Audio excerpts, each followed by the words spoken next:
Censurato il manifesto contro l'utero in affitto, l'associazione Provita rilancia il messaggio in un video nel quale spiega i meccanismi di questa pratica ai danni delle donne e del nascituro.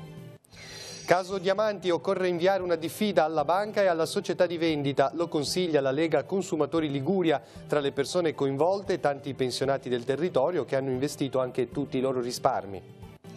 Nel giorno della memoria torna a farsi sentire il grido della Fontana Buona che chiede infrastrutture per il rilancio dell'economia. A Carasco la commemorazione di Rosasco e Gattorna. Comunione e carità sono i due punti delle linee sinodali di giugno dai quali le confraternite intendono ripartire. A Carasco si è svolto il raduno diocesano, il vescovo ha sottolineato il valore del servizio.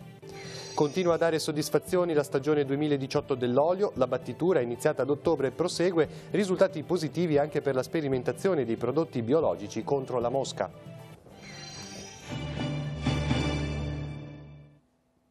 Buongiorno a tutti, bentornati al TG13. In apertura continuiamo a parlare della campagna lanciata da Provita per fermare la pratica dell'utero in affitto. Come ricorderete, nei giorni scorsi vi abbiamo fatto vedere il manifesto che riproduce due uomini con un bimbo dentro ad un carrello della spesa, è tatuato con un codice a barre con la scritta "Due uomini non fanno una madre". L'immagine, come sapete, ha destato ampio clamore mediatico sino alla censura e alla rimozione dei manifesti perché ritenuti lesivi del rispetto dei diritti e delle libertà individuali. Ma l'associazione Provita si chiede: può una campagna pubblicitaria contro l'utero in affitto, pratica illegale in Italia, essere lesiva dei diritti e delle libertà individuali? Il sodalizio risponde a questa domanda con un video che vi mostriamo integralmente. Gestazione per altri, maternità surrogata, utero in affitto. Molti desiderano essere genitori, ma questo è impossibile per le coppie in cui la donna non può avere figli. È impossibile per le coppie di due uomini o due donne. È impossibile per le persone sole. Queste persone desiderano essere genitori, ma non possono diventarlo. Sono chiamati genitori di intenzione. La loro soluzione è sfruttare la maternità surrogata. I genitori di intenzione, quindi, cercano una donna che partorisca per loro un figlio. Per farlo, contattano apposite agenzie che offrono cataloghi di portatrici disponibili. Si firma un contratto, si discutono le condizioni della consegna del bambino, si stabilisce il prezzo, le spese legali, i trattamenti sanitari e il compenso della madre portatrice. Si prelevano quindi il seme e gli ovuli dai genitori di intenzione. Nel caso di due uomini, due donne o singoli, il seme e gli ovuli mancanti sono comprati da estranei. Ovuli e spermatozoi sono poi fecondati in vitro e impiantati nell'utero della madre surrogante. Questa pratica causa gravi conseguenze per la salute delle donne e dei bambini concepiti, come danni da iperstimolazione ovarica, tumore al seno, emorragie postpartum, nascita prematura, trauma da separazione, in alcuni casi la morte della donna o del bambino. Nella gravidanza la madre è sotto controllo medico e potrebbe dover sospendere le sue attività. Se il bambino non è conforme alle pretese, si chiede alla madre di abortire e lei non si può rifiutare. Dopo il parto, la mamma deve abbandonare il neonato che ha portato in seno e consegnarlo ai committenti che lo hanno ordinato e pagato. Visto che nessun paese permette la compravendita di esseri umani, perché questa pratica dovrebbe poter essere legale? L'utero in affitto è mercificazione eugenetica di gameti maschili e femminili allo scopo di produrre bambini come fossero oggetti. L'utero in affitto è un contratto commerciale per la fornitura di figli. L'utero in affitto sfrutta il corpo della donna per questo scopo. L'utero in affitto comporta l'abbandono di un figlio da parte della mamma che l'ha tenuto e nutrito in grembo per 9 mesi. L'utero in affitto permette di comprare un figlio con una spesa ingente che va dai 40 ai 150.000 euro. Solo le persone ricche possono permettersi di affittare un utero. Le donne più bisognose diventano gestanti per necessità, affittano il loro utero alle persone più ricche. Noi non vogliamo un mondo in cui è possibile comprare figli su ordinazione. Se il figlio fornito non soddisfa i committenti, viene abortito. Noi non vogliamo un mondo in cui schiere di donne vendono il loro corpo per capricci d'altri. Noi non vogliamo un mondo in cui la persona è un prodotto commerciale per arricchire le agenzie. Purtroppo però, se non faremo nulla, questo mondo orribile sarà il tuo. Vuoi che lo sia? Noi no.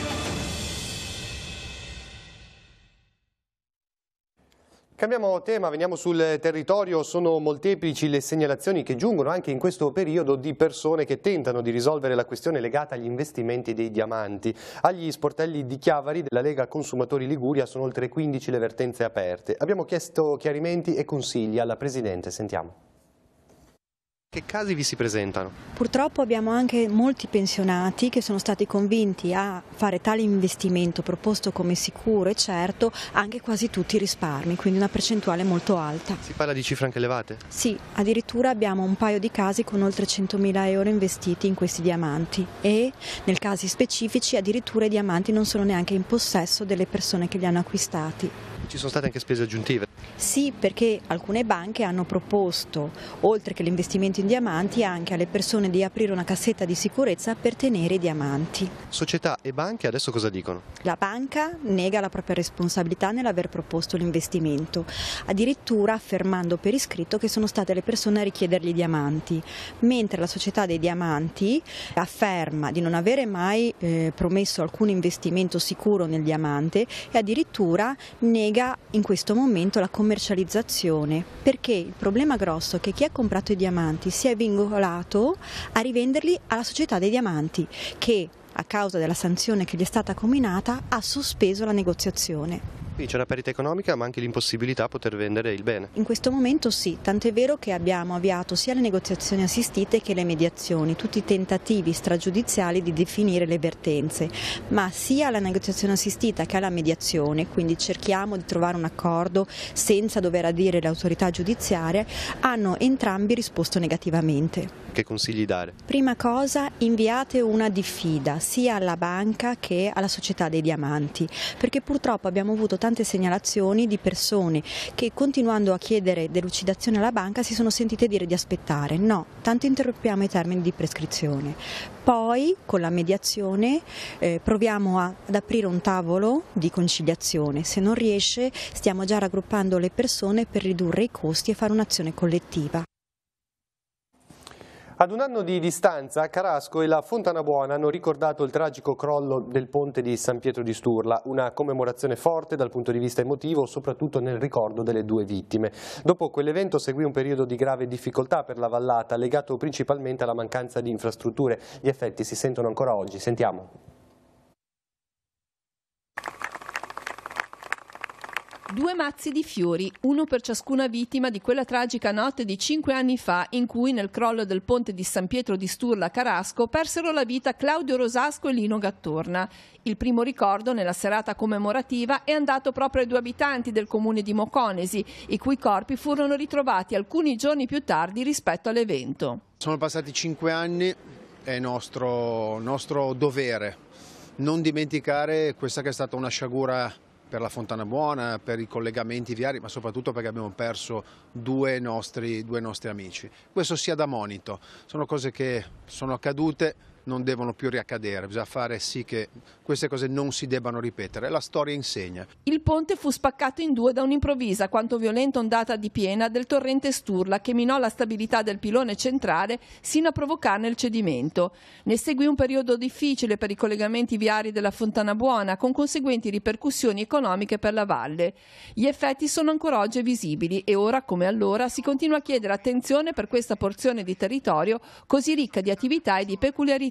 Io sono qui per dire che io ci credo, penso che tante persone comunque vogliono fare qualcosa di bene per il territorio in generale, per la Val Fontanabuona.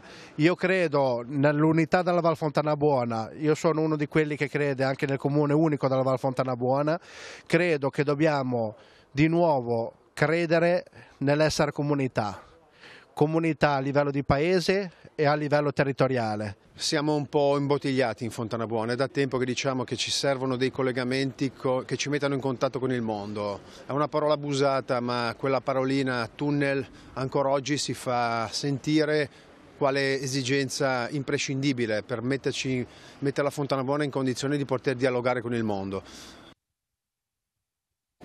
L'assessore regionale al demanio Marco Scaiola ha effettuato un sopralluogo a Moneglia e a Lavagna, accompagnato dal consigliere Claudio Muzio. Durante la visita si è verificato lo stato dell'erosione costiera lungo i 2 tratti della costa. Per Lavagna è emersa la necessità di una manutenzione su alcuni pennelli, mentre a Moneglia la zona maggiormente critica si è rivelata quella della Secca, dove l'erosione è molto marcata e rischia di compromettere le attività presenti. Ora si stanno valutando quali possano essere gli interventi utili a mitigare le problematiche evidenziate, ha spiegato il consigliere Muzio. Avete visto le foto. Un finanziamento regionale di 160.000 euro per il villaggio del ragazzo. La richiesta è stata formulata dal consigliere regionale Giovanni Boitano nella riunione della prima Commissione Affari Generali, Istituzionali e Bilancio. La motivazione sta nel ruolo che l'ente diocesano svolge, offrendo servizi in campo sociale, assistenziale, educativo e culturale. E veniamo in diocesi. Carasco ha ospitato nei giorni scorsi il 21° raduno delle confraternite. A presiedere la messa il vescovo, che nell'omelia ha ricordato l'importanza del servizio e dell'impegno dei confratelli in ambito caritativo. Sentiamo. La vita di Gesù è stata un servizio sino alla fine, lo ricorda il grande crocifisso portato in processione dalle confraternite. Durante il raduno di Carasco il vescovo ha ricordato cosa fa grande un cristiano, non l'avere un posto, non il primato, ma il servizio, dare la vita, spenderla, farsi carico dei fratelli. Anche i gesti di carità che le confraternite sono tenute a vivere, perché questa sta nell'origine, è un mutuo aiuto che le confraternite hanno deciso di vivere nel ritrovarci insieme fin dall'antichità.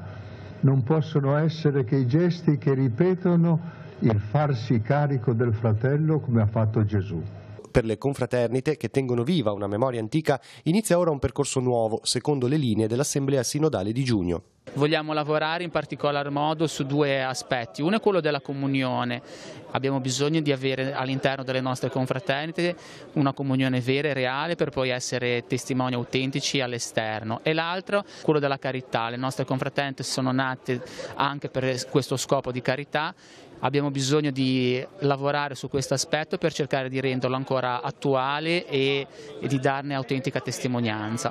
Il raduno ha visto la presenza di tanti confratelli della diocesi, tra di loro giovani e bambini, segno di rinnovamento. Siamo un quindicina, siamo partiti con 4-5 persone nei fine anni 90 e poi adesso siamo cresciuti negli ultimi anni con l'adesione di qualche nostro nuovo confratello. C'è qualche giovane in più? Un giovane che si è unito da un paio di anni. Cerchiamo di mantenere le nostre tradizioni del paese, poi facciamo qualche cena, ritrovo d'estate sul piazzale, facciamo attività sul piazzale più che altro. Quindi c'è l'aspetto della carità, in questo senso che iniziative avete appoggiato? Abbiamo dato una parte in beneficenza, adesso siccome dobbiamo restaurare anche la statua di San Giorgio, daremo un contributo.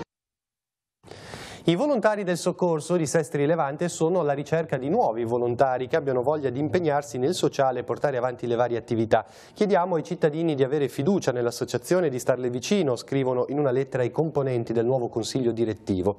Speriamo che il numero di volontari possa crescere, proseguono, e che sempre più persone possano venire anche solamente qualche ora da noi per aiutare la città e coloro che hanno bisogno. Intanto, per sostenere l'ente e raccogliere fondi per l'acquisto di un nuovo mezzo di soccorso, è stata organizzata una sottoscrizione a premi e poi ci sarà anche la distribuzione del calendario. In Campania non si ferma l'attività degli olivicoltori che, approfittando della lunga parentesi di tempo stabile, stanno portando avanti la battitura delle olive.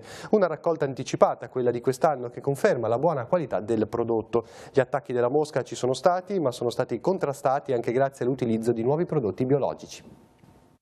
Quest'anno la mosca è stata abbastanza onesta, diciamo, con le olive, quindi non ha ferito più di tanto e quindi adesso si fa la raccolta anticipata. Chi vuole raccogliere, le rese sono buone, ripeto, chi invece vuole fare ancora trattamento e spostare a novembre inoltrato la raccolta può farlo naturalmente. Continua il periodo favorevole per portare avanti la raccolta delle olive. I frantoi del Tiguglio stanno lavorando senza soluzione di continuità per una stagione che, partita in anticipo ai primi di ottobre, sta confermando confermando le premesse positive della partenza. Sani i frutti raccolti, buona la resa e la qualità del prodotto. È un ottimo olio, quindi non ha risentito per niente, anzi direi che con l'apporto nutritivo che gli è stato dato dei minerali ha dato il suo frutto, e soprattutto l'acqua ha fatto sì, a differenza dell'anno scorso, che si sentisse un po' meno quel piccantino, un sapore molto dolce. Se gli attacchi della mosca olearia agli inizi di ottobre non sono stati massicci, per chi vuole raccogliere in autunno più inoltrato, il consiglio che gli esperti danno è quello comunque di effettuare il trattamento.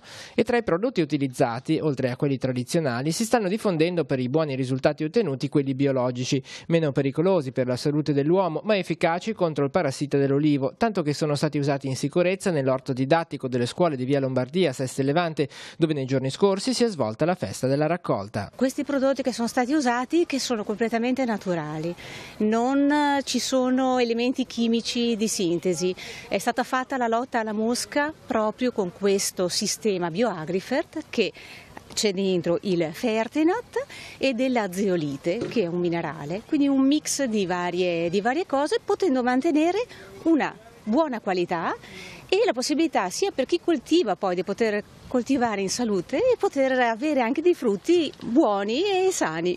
È una novità che però si rifà agli antichi saperi, perché comunque sono prodotti che partono ad esempio dal letame di cavallo, che è quello che usavano i nostri nonni quando andavano in campagna, a un nuovo metodo che è un trattamento fisico, e questo è completamente futuribile.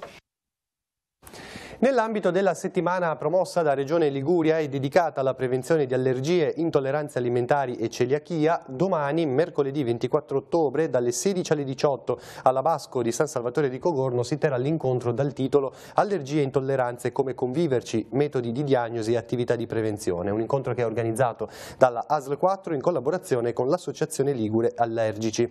L'incontro è curato da professionisti del settore ed è rivolto a tutti gli interessati alle particolarità alimentari e allo scopo di informare ed educare a mangiare bene e in sicurezza. La rassegna stampa adesso, ci ritroviamo dopo con gli ultimi aggiornamenti.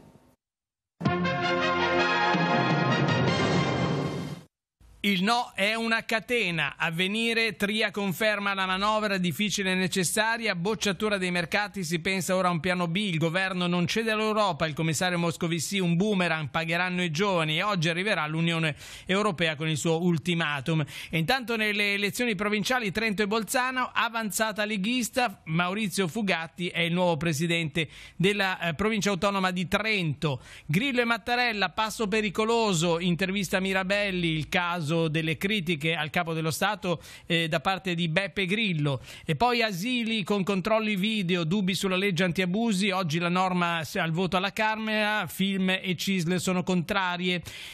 Trump all'attacco della carovana che arriva dal Sud America e riarma i missili, mossa anti-migranti mentre smonta il trattato con Mosca. All'interno del quotidiano Avvenire, a Dulce, in Val di Susa, flusso inarrestabile verso la Francia, apre il rifugio della Speranza. Comuni della Val di Susa e fondazioni in campo per il ricovero notturno di chi vuol passare in Francia. Il sindaco e i francesi respingono minori e donne incinte, ma da 2 settimane posti letto esauriti vicino alla stazione. E ora siamo sul secolo XIX, Ponte, intesa tra Cantoni e Bucci, modello Expo contro la corruzione, da domani dibattito in aula alla Camera, task force di ANAC della appunto anticorruzione valuterà gli atti del commissario, ritocchi al decreto, via nuove assunzioni, inchiesta, la procura contesta l'aggravante di colpa cosciente, possibili condanne più pesanti. E poi siamo al calcio, Samp con il Sassuolo un pari che vale il 5° posto, a Rapallo la stazione è verde, tra pannelli aria purificata, andiamo a vedere nelle pagine del Levante. Rapallo, la stazione ferroviaria è verde, fino a dicembre sarà attiva una postazione ecologica e ipertecnologica realizzata da Ferrovie dello Stato, Sirti, 8 start-up di cui 6 italiane. Però qualcuno dice che manca l'ascensore per disabili nella stazione di Rapallo, il rovescio della medaglia, servizio attivo a inizio 2019, rassicura l'amministrazione comunale. E adesso andiamo sempre nel Tigullio occidentale, ma a Santa Margherita Ligure, basta con i porti in mano a società estere, nel mirino anche però Lavagna. Santa Benessere, interrogazione parlamentare di Traversi del Movimento 5 Stelle, la visura camerale svela realtà controllata da azienda schermata per Santa Benessere. Gli ultimi aggiornamenti andiamo subito in redazione da Francesca Caporello. A te Francesca. Sì, grazie Maurizio, buongiorno a tutti. Questa mattina intorno alle 9 si sono verificati 2 incidenti a Rapallo. Il primo intorno alle 9:20 in via della Libertà, nel quale una donna di 70 anni è stata travolta da un'auto. L'altro intorno alle 9:50 in via Avenaggia, all'incrocio con via Zunino, dove un'altra persona è finita sotto una macchina. Entrambi sono stati soccorsi dall'automedica del 118 e condotti in codice giallo all'ospedale di Lavagna. Né l'uno né l'altro sono in gravi condizioni. E poi ancora, dalle prime luci dell'alba di questa mattina è in corso una maxi operazione dei Carabinieri del Comando Provinciale di Genova che in diverse regioni del nord Italia stanno eseguendo un'ordinanza di custodia cautelare nei confronti di 16 persone. Si tratta di affiliati a 2 sodalizi criminali responsabili di traffico internazionale di sostanze stupefacenti importate dal Marocco. Ingenti i sequestri di droga, specie hashish, che superano le 2 tonnellate. Dalla redazione è tutto. Passo nello studio a te Maurizio. Bene, grazie. I profumi e i sapori del Parco dell'Aveto, Graveglia e Sturla sono andati in mostra nella grande fiera dell'industria turistica che si è svolta a Rimini. Alla TTG Travel Experience i rappresentanti del consorzio Una Montagna di Accoglienza nel Parco hanno incontrato tour operator, travel blogger italiani e stranieri interessati a conoscere le offerte delle nostre valli. Tra queste gli itinerari naturalistici e culturali, le vacanze a misura di famiglia. La maggiore attrattiva per i visitatori dello stand, ci scrivono dal consorzio, è rappresentata dai prodotti gastronomici del territorio. Intanto state vedendo le foto. Durante le 2 presentazioni pubbliche delle offerte turistiche c'erano anche l'assessore regionale al turismo Gianni Berrino e il commissario straordinario dell'agenzia in Liguria Pietro Paolo Gianpellegrini. È tutto per questa edizione del telegiornale, ci ritroviamo questa sera alle 19:15 con TV Oggi. Grazie per averci seguito, buon proseguimento di giornata.